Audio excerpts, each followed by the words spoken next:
Hey guys, welcome back to my YouTube channel. So in this video, I want to talk about how in the end, you'll be the one to save yourself. So this is my own opinion. You can agree, disagree, but I just wanted to share my opinion on this topic based on my own life experiences.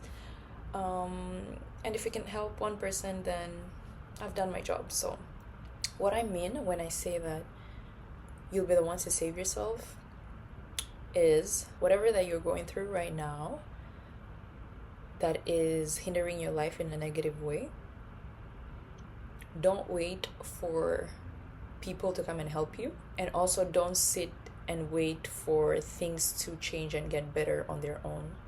You have to be the one to take that step and take the necessary actions in order for your life to change. That's what I mean. But before we get into it, I just want to make a point and say that if you have support around you, if you have friends and family that you can rely on and you can talk to and they can help you with the things that you're going through, that's great. That's amazing. Like, support is obviously going to make things better. If you can also go to therapy and have counseling sessions of some sort, that's also great. But I know that not everyone has access to these types of resources. There are some people who literally have zero resources. They have no one around them that they feel that they can trust and talk to. And maybe they don't have the funds, or the school doesn't offer any. I know a lot of schools, if not all, offer some type of counseling, but to be honest, they're not all great. So sometimes you will feel like you're perhaps alone, right? You have to deal with things alone because there's no one else around you that can help you. So okay, so let's say your life is in absolute shambles. You're going through hell, in whatever degree that is. Your life is just not going great. The longer that you sit in this state of despair and of sadness and of anger, the worse that it becomes. Obviously, the problems that you're going through are going to cause stress in your life, right? The longer that you're exposed to a stressor, the harder your body is able to fight the stressor. When your body is not able to handle the stressor, this is when you become sick. And we don't want to get to that point where we're experiencing illnesses and sicknesses because we did not have effective coping strategies, right? So this is where you come in. You're gonna be the one to take charge and take accountability of your circumstances. And I know that when you're going through shit, it's easy for us to sit in that feeling and feel victimized, right? Which I'm not saying that we're not the victims of our circumstances. I'm not saying that at all. But at one point, we're gonna have to get up and do something about it, right? It's either that or we just stay in the victim mentality. Like, this happened to me. But if you sit in that for too long, what's the next step, right? We don't want to do that. So just to use myself as an example, when I was going through hell in my youth years, I was very angry. I was angry at everyone. And everyone was the enemy. Even the people that didn't do anything to me per se, like, I had anger towards them for not helping me get out of this state. I had this mentality of, hello, I'm the victim. I'm suffering. Shouldn't you guys be helping me? Hello? Which, it's okay to think like that because yes, we all need help when we're going through stuff.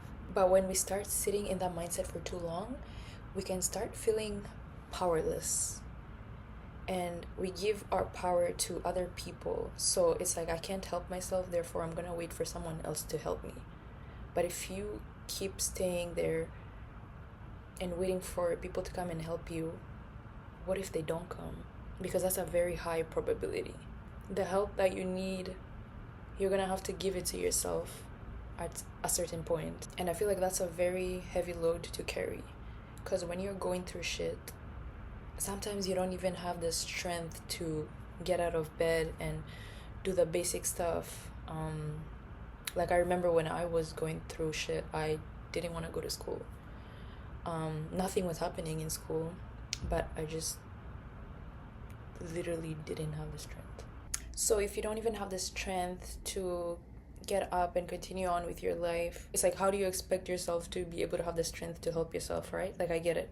So the first step that I would tell someone to take when they decide that they want to help themselves is to actually reach out to someone or your school or whatever to get help. It could be your friend. It could be online resources, and all now there's like online therapy and stuff like that. For me, I was blessed to have this English teacher who would start each class with a journaling prompt. Actually, not every time he would give us a prompt, but every time before class begins, we were required to write something in our journal. And it wasn't graded. It was just for us to reflect on how we were feeling. And that was the most genius freaking idea, especially when, like when you're going through stuff. I was like, oh my God, this is amazing. That was my first outlet. So I could have wrote anything, right? I could have wrote anything in my journal. I could have lied and I could have wrote like silly little things. But I decided that one day, you know what? I am going to journal about what I was going through. And he called me one day after class and he told me that he noticed what I was writing in my journal and that if I wanted to talk, that he was there for me. And that was the first time that I was honest with myself, first of all, on how I was feeling. And I knew that when I read in this journal, the teacher's gonna see it. So that was my way of asking for help, right? I knew he was gonna read it, and I was hoping that after he reads it, he's gonna talk to me about it, because I didn't have the courage to go and approach him myself. So luckily it worked out the way that I wanted to, and he called me after class and he sat me down and he asked me what was going on. I didn't feel comfortable enough to actually tell him the details of what was going on, but just him telling me that he was there for me, and whenever I was ready to talk, that I could go back and talk to him, that meant the world to me. I took that first step in being honest with myself and trying to put myself out there and hopefully receive a helping hand. So that would be my first advice. Find a way to receive a helping hand. That could be directly asking someone to help you, or if it's too hard, you can find little creative ways like that. I think sometimes we assume that just because we're going through stuff and we're projecting signs of help, that other people are gonna catch onto it. Maybe they do, but I don't think everyone can catch onto it, right? So don't confuse that with there's no one to help you. So yeah, that would be step number 1. Step number 2, I would say, is create a safe environment for yourself. It could be in your room, it could be going to the gym, like a physical environment where you feel safe to go and decompress. I think this is really, really, really, really freaking important, because anytime that you feel down and you feel overwhelmed with your emotions, you need to go to that space and you need to let that shit out. I keep saying shit. I don't mean to curse. I don't be cursing. I'm gonna stop. Okay. Yeah.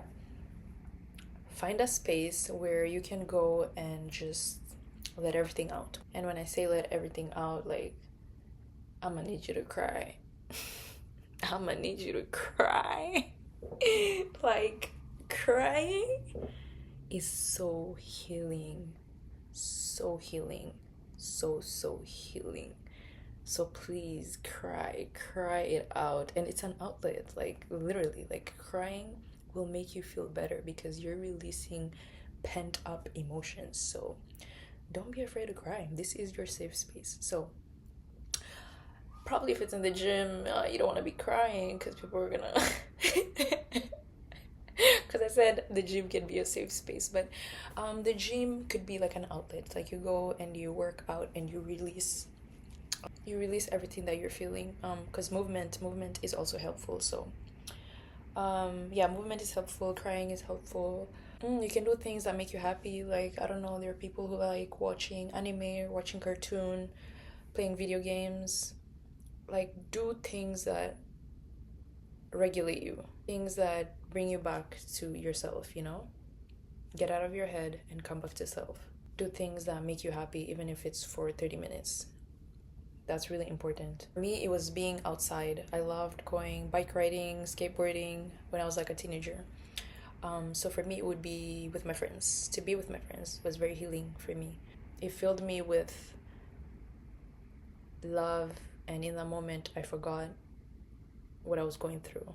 And I think that's important. Distraction, things that will distract you from what you're going through are important, but don't over rely on distractions. Yeah, because if you keep distracting yourself, you're never gonna get to the root of the problem. So this brings us to step number three. Mindfulness. You're gonna carve out some time to really sit down with yourself and ask yourself what it is that you're feeling. Why are you feeling that? Did something just happen? Did someone say or do something that triggered you? Really, really sit with yourself and be honest with yourself. And this is where journaling can be a good idea, because as you ask yourself these questions, you can jot down what you're feeling. Or you can make a video, even if you're never gonna post it. You can make a video for yourself and talk to yourself and be honest with yourself. I think being mindful of the emotions that you're feeling, you can start tracing the root cause of the emotions, which is the ultimate freaking goal. Because once you tackle the root of the emotions, then you can start unraveling the layers of the emotion that you're feeling. And then it will be easier for you to let it go. I think this is easier said than done, especially if you're confronting things that are heavy and they're hard to look at. Yeah, it can be a lot. And when you're doing it alone, obviously it's 10 times way more intense than if you're doing it with like a therapist, like someone who's there to guide you through it. So know your limit. If you feel like it's too much, like, I don't know, maybe you can like set a timer, 10 minutes, I'm gonna sit with this and I'm gonna analyze it and I'm gonna put it aside and move on to something else. It can be like that. Or you can call a friend that you trust and tell them that you want to talk about something that you went through or that you're experiencing and it's really heavy for you, and you would love if they're there to just sit with you as you talk it out. So know your limits, know what you're comfortable with. If you have the strength to do it alone, then absolutely go for it. If you need someone to be there with you, don't be afraid to ask for help. For me, I ended up doing it alone. I was never comfortable talking to someone, telling them, I'm going through this and this and this. That was never, like, no, I was not capable of doing that. That seemed terrifying.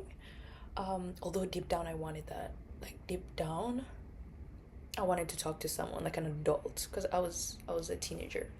Deep down, I wanted to talk to an adult and be like, hey, I'm struggling, can you help me? But I couldn't. So I was forced to do it alone. These things that I'm telling you, they're stuff that I did. I sat with myself and I started analyzing and looking at things that have happened to me. You know, at some point it actually gets really freeing, because you start realizing, oh, this is why I react like this, because this and this and this and this. Things stop being so heavy and you start feeling lighter. The timing of things for me was incredible, because I had another class, not the class that I talked about before, but I had another English class and we had to write a whole paper about our lives so far. And she wanted us to get into details. Like, she wanted it to be like a memoir, a story about you that really captures the highlights of your life. And the highlight doesn't have to be positive, right? It can be negative too. And she wanted us to be raw and honest. So I found healing with this paper as well, because I talked a lot about the things that I was going through as well. So that was very healing for me to write it out. So I just happened to have a class that allowed me to have an outlet, right? Yes, that's another one. That's another one. Writing. Writing is so, oh my God, writing. Writing and crying. The most powerful outlets, writing and crying. So yeah, pay close attention to what you're feeling and find an outlet that works for you. And then we're gonna move to, I don't even know what number we're at, honestly, but the next step would be to change your mindset. When you're going through stuff, it's easy for us to say, oh, life sucks. Life sucks. What's the point of being here? It's easy for us to get wrapped in this type of thoughts. These are such negative thoughts. Like, yes, we experience stuff in our lives that make life hard. These negative experiences do not have to dictate how the rest of your life will go. They don't. So when something happens to you and you notice yourself going to the mindset of life sucks, oh my God, challenge yourself, challenge that mindset. And this is where, like the previous thing where we worked on mindful attention, this is gonna really come through in this step, because when you start being more mindful of what you're feeling, whenever you have a negative thought, you're gonna notice it. And as soon as you notice it, change it. Like, our thoughts are so powerful, and what we believe in is what's gonna manifest for us. So if you believe that life sucks, you're gonna get wrapped up in that belief where you don't see the positive outcomes that are there for you if you so choose to look the other way and notice that, right? Like, for example, for me, when I was going through whatever I was going through, when I was in the pits of it, I was like, I don't feel like I have good, solid friends around me. I got sucked into this feeling of I'll always be alone. Everyone's gonna leave. Everyone's gonna leave at some point. Everyone's gonna leave and abandon you at some point. So I got so wrapped up into that mentality that I started believing it was true. So whenever I would meet like a friend, I'd always wait for them to leave. Like, I know you're not gonna be my friend after 2 years. I give you a couple of months. You're gonna go. So I'm not gonna be attached to you. I'm not gonna really care about you that much because I know you're gonna leave anyways. Like, what's the point? And then I had to choose to stop seeing life like that, and I started telling myself, even though I didn't believe it at the time, I started telling myself, you will meet people who love you. You will meet people who love you. You will meet people who love you. You will meet people who love you. And at first it feels like you're lying to yourself. But what that does is whenever I would meet someone, I would be optimistic about our friendship, right? And that optimism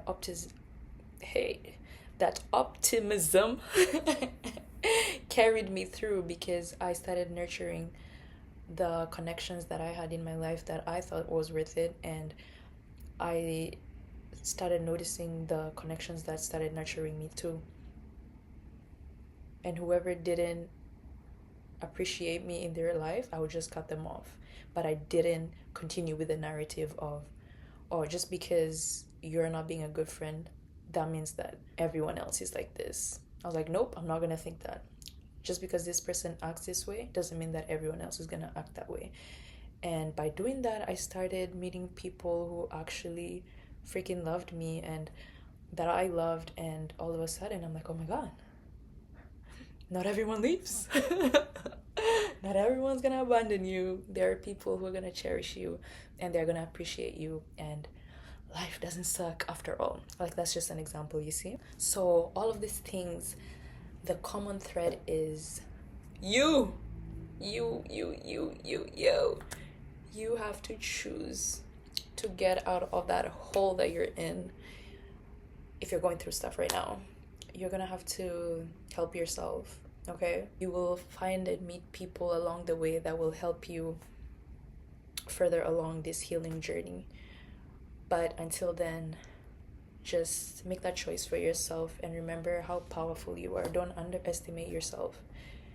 This is your life, and just because you're going through something right now doesn't mean that it's always going to be like this. There's light at the end of the tunnel, and I am not lying when I say that. Trust me. I am on the other side. I'm on the other side of the tunnel where the light is. And if you told me that I'd be here one day, I would have told you to shut your mouth because you're lying. I was freaking I was depressed. I was hella depressed. I didn't know it could get better. So this is from experience, and if I can experience this, so can you. So I'm rooting for you, and I love you, and thank you for watching. Bye.